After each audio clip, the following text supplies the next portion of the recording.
আসসালামু আলাইকুম প্রিয় শিক্ষার্থী, আশা করি ভালো আছো। আমিও আলহামদুলিল্লাহ ভালো আছি। তো অনলাইনের ধারাবাহিকতায় আজকেও আমি নবম দশম শ্রেণীর পৌরনীতি ও নাগরিকতা বিষয়ের পঞ্চম অধ্যায় থেকে সংবিধান নিয়ে আলোচনা করব। তাহলে আজকে আমাদের আলোচনার বিষয় হচ্ছে সংবিধান। প্রিয় শিক্ষার্থী, আমরা সবাই কোনো না কোনো রাষ্ট্রে কী করি? বসবাস করি। এই রাষ্ট্র পরিচালনার জন্য কিছু নিয়মকানুন, বিধিবিধান, নিয়মাবলীর সমষ্টিকে বলা হয় কি? সংবিধান। সংবিধানের মাধ্যমে একটি রাষ্ট্র কি হয়? পরিচালিত হয়। সংবিধানকে বলা হয় কি? রাষ্ট্রের দর্পণ বা আয়নাস্বরূপ। সংবিধান নাগরিকের অধিকার ও কর্তব্য, শাসকের ক্ষমতা এবং নাগরিক ও শাসকের সম্পর্ক কীরূপ হয় তা সুস্পষ্টভাবে ওই সংবিধানে কী থাকে? লিপিবদ্ধ থাকে। কাজে রাষ্ট্রের প্রতি নাগরিকের সংবিধান সম্পর্কে স্পষ্ট ধারণা থাকা একান্তই কি প্রয়োজন। তাহলে আজকে আমরা সংবিধানের ধারণা, গুরুত্ব জেনে নিই। সংবিধান হলো রাষ্ট্র পরিচালনার মৌলিক দলিল। যেসব নিয়মের মাধ্যমে রাষ্ট্র কী হয়?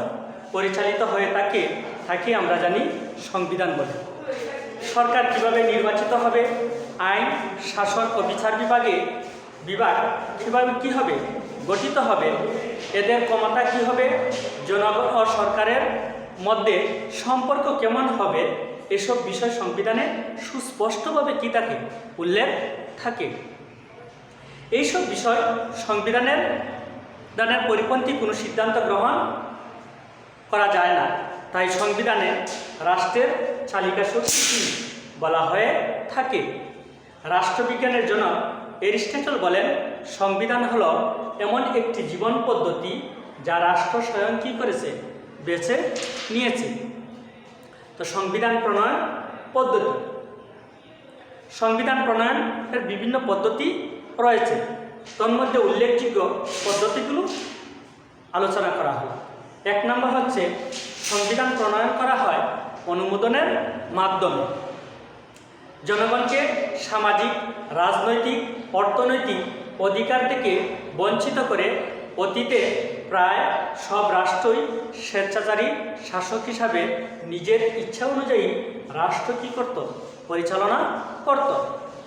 এদের জনগণের মধ্যে খুব অসন্তুষ্ট খুব বেশি কি দেখা যায়।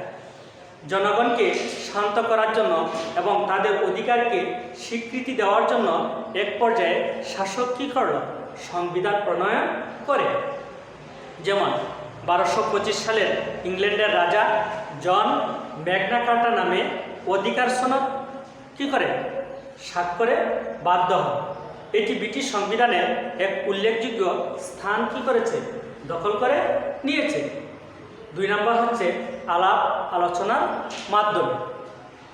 সংবিধান প্রণয়নের লক্ষ্যে গঠিত গণপরিষদের সদস্যগণ আলাপ আলোচনার মাধ্যমে সংবিধান কী করে? রচিত হতে পারে। ভারত, পাকিস্তান ও যুক্তরাষ্ট্রের সংবিধান এভাবেই কি প্রণয়ন করা হয়। বাংলাদেশের সংবিধানও আলাপ আলোচনার মাধ্যমে গণপরিষদ কর্তৃক 1972 সালে কী হয়? প্রণীত হয়। বিপ্লবের মাধ্যমে শাসক যখন জনগণের স্বার্থ ও কল্যাণ নিহিত নয় এমন কোনো কাজকর্ম করে, অর্থাৎ শাসক স্বৈরাচারী শাসকে কী হয়? পরিণত হয়, তখন বিপ্লবের মাধ্যমে স্বৈরাচারী শাসকের পরিবর্তন ঘটিয়ে নতুন শাসক গোষ্ঠী সেখানে কী করে?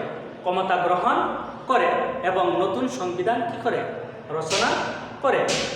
যেমন রাশিয়া, কিউবা, চীনের সংবিধান এই পদ্ধতিতে কী করা হয়েছে? তৈরি করা হয়েছে। 4 নম্বর ক্রমবিবর্তনের মাধ্যমে। বিবর্তনের মাধ্যমে সংবিধান কি গড়ে উঠতে পারে। যেমন ব্রিটেনের সংবিধান ক্রমবিবর্তনের মাধ্যমে লোকাচার এবং প্রথার ভিত্তিতে সেখানে কি হয়েছে? গড়ে উঠেছে। এই ক্ষেত্রে সংবিধান কোনো ব্যক্তি বা প্রতিষ্ঠান কর্তৃক প্রণয়ন করা হয় না, ধীরে ধীরে গড়ে ওঠে। তাই বলা হয় ব্রিটিশ সংবিধান তৈরি হয়নি, সেটা কি হয়েছে, গড়ে উঠেছে। তাহলে প্রিয় শিক্ষার্থী, আমরা জানতে পারলাম সংবিধান প্রণয়নের কি পদ্ধতি রয়েছে। এ পর্যায়ে আমরা জেনে নিই সংবিধানের শ্রেণীবিভাগ। প্রিয় শিক্ষার্থী, সবাই একটু লক্ষ্য করো, বোর্ডে আমি একটা চার্ট লিখেছি যে এখানে হচ্ছে সংবিধানের শ্রেণী বিভাগগুলো, সেখানে আমি কি করেছি, উল্লেখ করেছি। যে আমরা দেখি তাহলে সংবিধানকে প্রথমে দুই শ্রেণীতে কি করা যায়, ভাগ করা যায়।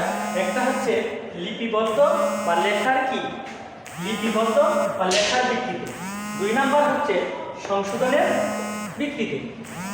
এই দুই শ্রেণীকে আবার ভাগ করা হয়েছে। তাহলে লিপিবদ্ধ বা লেখার ভিত্তিতে সংবিধানকে আবার কয় ভাগে, 2 ভাগে ভাগ করা হয়েছে। একটা হচ্ছে লিখিত সংবিধান আর একটা হচ্ছে কি, অলিখিত সংবিধান। সংশোধনের ভিত্তিতে সেটাকেও কি করা হয়েছে, 2 ভাগে ভাগ করা হয়েছে। একটা হচ্ছে দুষ্পরিবর্তনীয় আর একটা হচ্ছে কি, সুপরিবর্তনীয়। প্রিয় শিক্ষার্থী, তাহলে আমরা সেখানে সংবিধানের শ্রেণী বিভাগগুলো দেখেছি। এ পর্যায়ে আমরা সেই বিষয়গুলো নিয়ে আমরা একটু কি করি, আলোচনা করি। যে আমি বলছিলাম যে লেখার ভিত্তিতে সংবিধান কয় ধরনের, 2 ধরনের। একটা হচ্ছে লিখিত আর একটা হচ্ছে অলিখিত। লিখিত সংবিধানটা কি, আমরা জানি লিখিত সংবিধানের অধিকাংশ বিষয় দলিলে কি থাকে, লিপিবদ্ধ থাকে। বাংলাদেশ, ভারত, পাকিস্তান ও মার্কিন যুক্তরাষ্ট্রের সংবিধানটা হচ্ছে কি, লিখিত। তারপরে হচ্ছে অলিখিত সংবিধান। অলিখিত সংবিধান হচ্ছে সংবিধানের অধিকাংশ নিয়ম কোনো দলিলে কি থাকে না, লিপিবদ্ধ থাকে না। এই ধরনের সংবিধান প্রথা ও রীতিনীতির ভিত্তিতে কি হয়, গড়ে ওঠে। চিরাচরিত নিয়ম ও আচার অনুষ্ঠানের ভিত্তিতে এই ধরনের সংবিধান কি হয়, গড়ে ওঠে। যেমন ব্রিটেনের সংবিধান হচ্ছে কি, অলিখিত। একথা সত্য যে কোনো সংবিধানই পুরোপুরি লিখিত বা অলিখিত নয়, কোনোটি বেশি লিখিত আবার কোনোটি কম লিখিত। যে সংবিধানের অধিকাংশ বিষয় লিখিত থাকে তাকে বলা হয় কি, লিখিত সংবিধান। আর যে সংবিধানের অধিকাংশ বিষয় অলিখিত থাকে তাকে বলা হয় কি, অলিখিত সংবিধান। তারপরে আমরা বলছিলাম যে সংশোধনের ভিত্তিতেও কি করা হয়, যে সংবিধানকে 2 ভাগে ভাগ করা যায়। একটা ছিল সুপরিবর্তনীয় আর একটা হচ্ছে দুষ্পরিবর্তনীয়। তাহলে আমরা জেনে নিই সুপরিবর্তনীয় সংবিধানটা কি। সুপরিবর্তনীয় সংবিধান যে কোনো দ্বারা সহজেই পরিবর্তন বা কী করা যায়, সংশোধন করা যায়। এই ক্ষেত্রে সংবিধান সংশোধন পরিবর্তন করতে কোনো জটিলতারও কি হয় না, প্রয়োজন হয় না।